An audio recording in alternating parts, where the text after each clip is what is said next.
Tuba tuyingira mu ntambuza y'ebyobulamu kaseera kano eddakiika ziri 17 ezibula kutuuka ku ssaawa 2 ez'amakya g'olunaku olwaleero.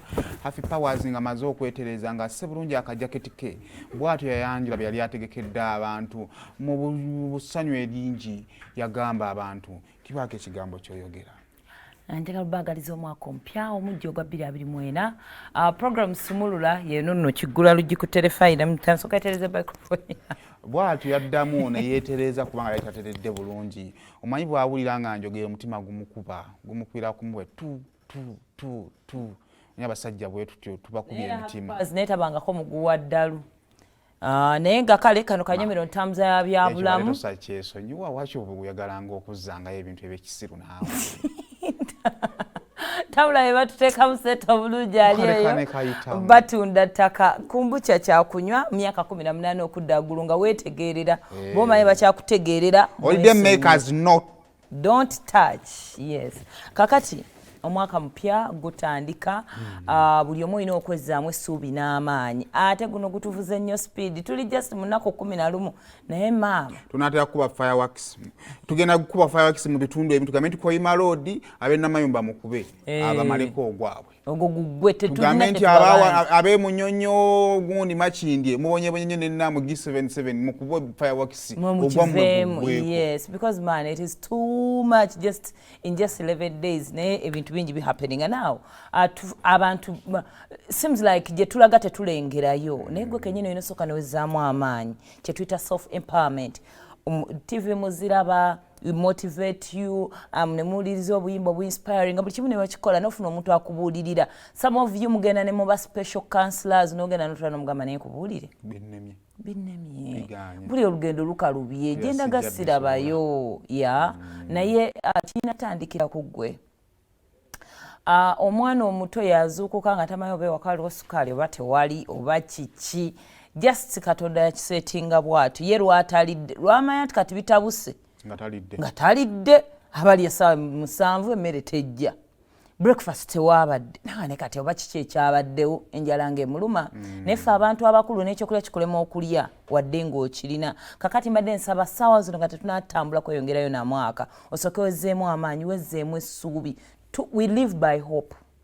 Weegambe nti kisoboka self empowerment ogenda kukola bino wammanga okwezzaamu amaanyi ekisookera ddala self care is self love.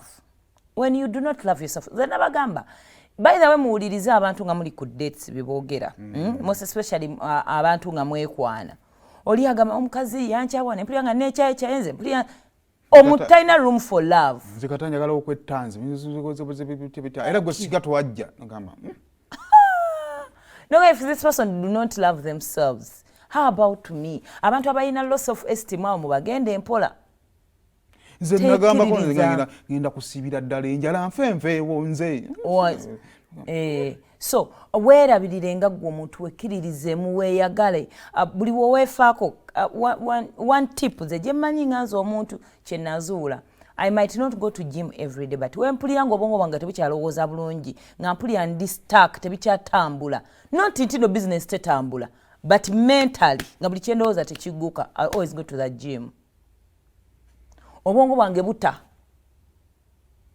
omanyi nga onobeera nga waliwo ekikka somewhere that is how I feel ng'obwongo bwange buli stagnant mba mpulira nga nina ekikka oba olufu kati singa ngenda mu gym mpulira nga butangadde nga butadde. Personally that's what I always feel. Buli emu alina engeri gy'awulira. Some people go for a walk abamu badduka abamu awuliriza music abamu olina okulya obulungi. Njogera okujjukiza okulya obulungi si kulya chicken and chips. Just olumu obwongo bulyawo bukwatiridde n'olyako healthy n'olya emmere n'olya ebizimba omubiri obwongo obwo ne buta. You know, abamu olyawo because first of all stars no tomanyi status yo. You do not know whether you're HIV positive or negative.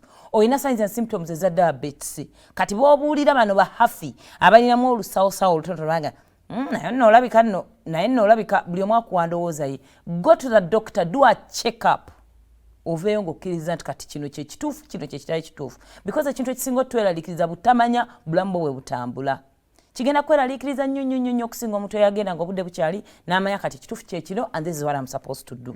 So weerabirire ng'omuntu kigenda kuyamba okumuvinga forward because self care is self love. That means ogenda soka ojja kweyagala nnyo because you know obulamu bw'engeri gye butambulamu. Tuyina you set achievable goals. Bingi nnyo bye twagala but biki by'osobola okukola. Weegumire by'onaasobola. Todda kweraliikirira mbu oyagala vuga motoka kikaaki ne mu famire yammwe teriiyo naye nekuteeka pressure neibe yagifunye ku mirimu gye tukolera. Abaana bavuga emmotoka ne buli omu amanyi engeri gyagifunamu. Abaana balina abasajja baabwe balina kasente agimuteekamu nogamba naye ffenna abafuna obukadde obubiri bano bafisa bati ezivuga emmotoka you know. So gwe setting goals z'osobola nti nze kati ssaawa zino guno omwaka this is what I want to do ate ngenda kikola ntya. What you cannot let it be. Actually goal gy'osetinze efuuka excuse ya bulamu bwo nti nze bannaawe omwaka guno njagala kaploti kabukadde 20 kati naba nagamba kamotoka ko nga kakaddiye gwe mutima muli gujja kujjukiza kaploti akabukadde 20 mwami gundi mbadde nsaba okajjukira kakati insults zitugenda zifaako ogenda kusigala ku target ya kaploti ko. What do you want to accomplish? Bigenda kuyamba setting goals ero gitambulireko goal yo.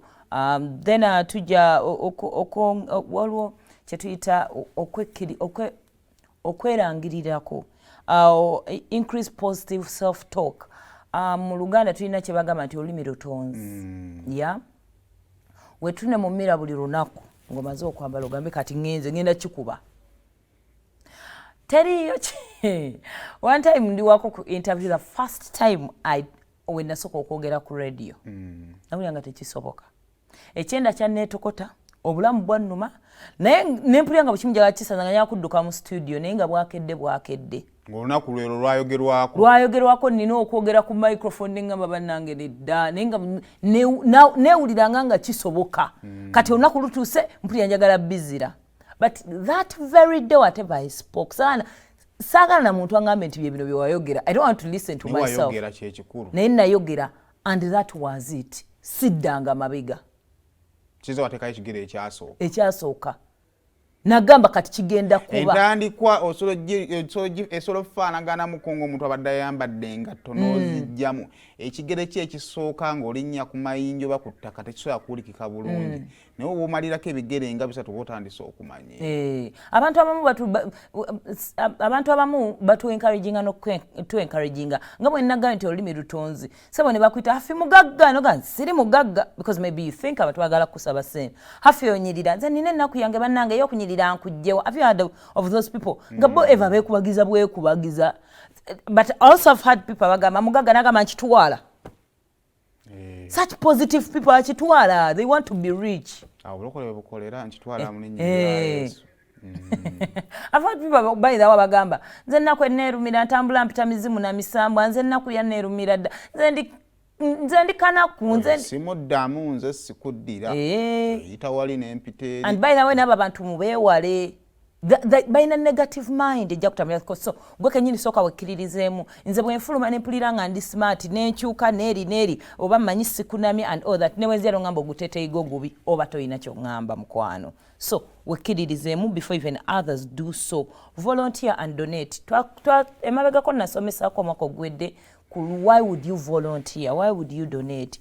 Ekisingira obukulu kikuwa sense of purpose.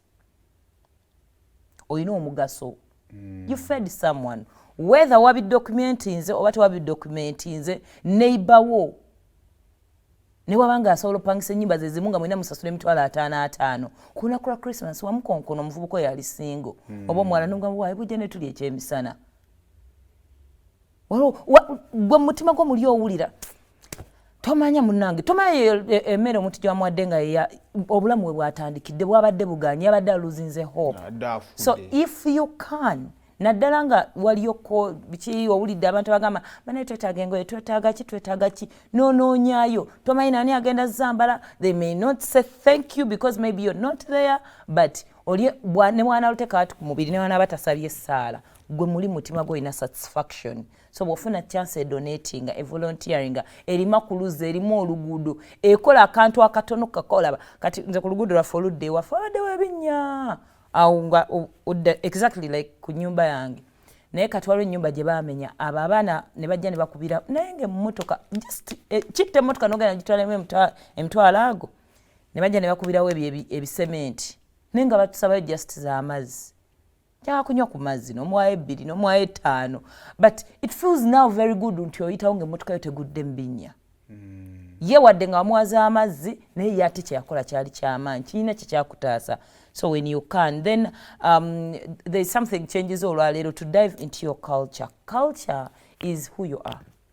Wenna obuwanga bwo kikyoli mujja kuddukayo mujje Kampala twogera oluzungu musomesa abaana masomero ag'ebbeeyi mukole biki erinnya lye ne wenaalikyusa ajja sigala ng'alina gye yava gye baamuzaala ebyawe biri mu linnya bijja mu linnya mu lwewaabwe ojja maliriza omuzizza ewaabwe. There's nothing that feels beautiful okugamba nti wano wembelonginga. Sense of belonging. Kati wamala ogamba nti ndi Muganda, ndi Musoga, ebyewammwe ebyo n'obiyiga. Kati Mukama yatuyambako TikTok ayina ebibi byayo naye ate ayina ebintu bye-exposes. Olaba abantu nga babonaabona n'oyigiriza abaana baabwe ennimi zaabwe gye bava. Baliyo bami mu diaspora baagenda for different reasons. Naye agezaako because muli mu mutima kyenjize nti kimuwulikikira bulungi ng'omwana we asobola omugamba owasiza otya mami. Bawuliranga abali ewaka.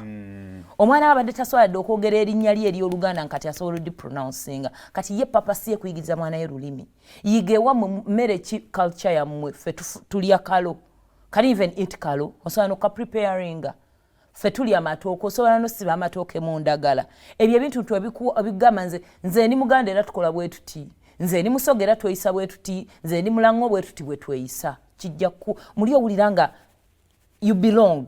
You're who you are. You have a purpose in life. So ebintu tuwe bityo nomanya ne gwe nobeera ng'oyagala oluzungu bakubuuza n'okubuuza n'erinnya eryo tosobola na dipronouncing yes.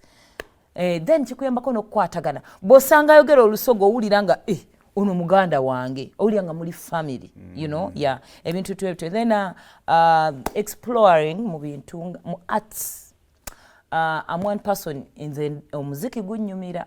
Era bw'owulira ng'obulamu bukulumyemu wali abayimbi bange bemanyo ne muwulira ng'ayimba nzikakkana inganga nani stop ya Bugembe dakika 19 gwe bale nnyo naawe ogimanyi sobola ogiteekamu era buli wompulira manjuwulira gwanga nzikakkana neggwa mangu yes that amount person agiwuliriza eyo n'owulira ng'eko naawe kati obulamu bukomyewo abadde aluzinze hope ng'okomyewo buli omu alina kyanyumirwa. Some people are readers.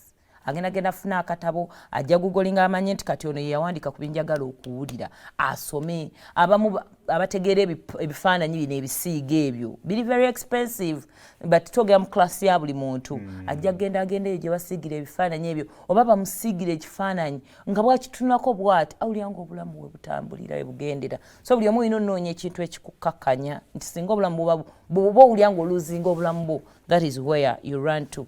Kinasembayo waliwo activities zetukola mu bulamu gwe nga gwe omuntu every night kyosobola okukola tuyina one activity of self care of yourself. I've also realized it today bwe nsula nga ntegese engoye zange ez'okwambala the following day tobamanyi bwe neebaka I relax bulungi nnyo nenzuka ne manya kati ngenda nkolebwe n'akagoyi kange neebaka I don't know bakyabakazi bokka mba kati bwe mmanya nti ngenda kwambala lugoye for example nga luno mba na plannings edda akagato ke ngenda okwambalirako jewelry ge ngenda oteekako and all that buntu butono nnyo n'obustressinga abantu mu bulamu bw'ensi eno lwakuba abantu baweyinga ebizibu by'abalala nagamba nina mama nga ali ku kitanda oŋŋamba mbuno wasiza olowooza kyakwambala you don't know what it means nze nzukuseeko some days nga simanyi kikyakwambala. It is going to waste like 20 of my minutes. Bwe zifa ku makya gano ne prep gwe ngenda okukola ne show yonna esobola okufa because nawe stinze 20 minutes of my day. Onoonya kyakwambala nomaliza yanga nekyofunye confidence tekirimu kubanga tewakiwadde budde. So okusula nga gwe kennyini otegese ekyokwambala the following day kikuzaamu amaanyi ng'omuntu. Prepare, some people carry bategeka ki kye banaalya the following day abantu naddala bakola nga bwe twagambye AM to PM. Yes, abamu ayinza ogamba nja kukeera ku makya ngenda sula this is what I'm going to eat the following day oba noodles oba macaroni ge nga agafumbye agawumingako buwuminzi oba kajuisi ngako ng'akakoze olunaku bwe lutandika terukompiringa nnyo gyali because amanyi obulamu bwe bugenda okutambula. Then waliwo okukola ekintu kyobadde otera okwavoidinga. Se obadde olina okukola like kaŋŋamba abazadde kati bapreparinga kola list z'abaana and all that. Naye buli lunaku kati nga nze ennaku zino mpulaninga kyusa closet yange n'ekinnumya omutwe but I am very busy nti buli lunaku sigikola. Naye olunaku olunakyanga ngikoze nja wulya nga ninga etikudde omugugu. Bulinga obuntu obutonotono but ku muntu nga gwe mbongo obwo buli very heavy. Then okolayo ko activity relaxing sa to married people oyogerako ne munno make love. Duka exercise. Calm down, meditate and all that. Oyingire mbuliri. People who do gym bamanyi kino kye kitegeeza. Then nekirala, try your best one to forgive osonyiwe.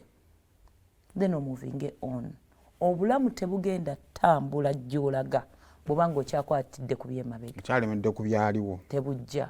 Always move on.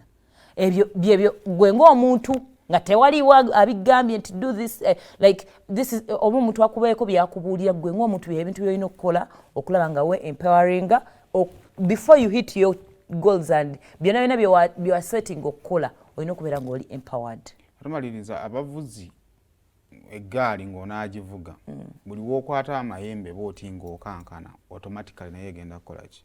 Obulamu bulinga nga kidduka kyonna gwe kiwali ovuzeeko. Naye emmotoka erina kuyigiza omuntu kagamba nti kwata steering ovulirenge emmotoka ogirina. Era bwe kikuyingiramu n'okitegeera otandika okubeera ku control ng'ovuga. Ne bweba ggaali kasita okwata amayembe n'obeera ng'ogawulira obeera ku control y'obulamu. Kati obulamu buli bw'onaabukwata ng'okankana era nabwo bujja kukankana. Exactly.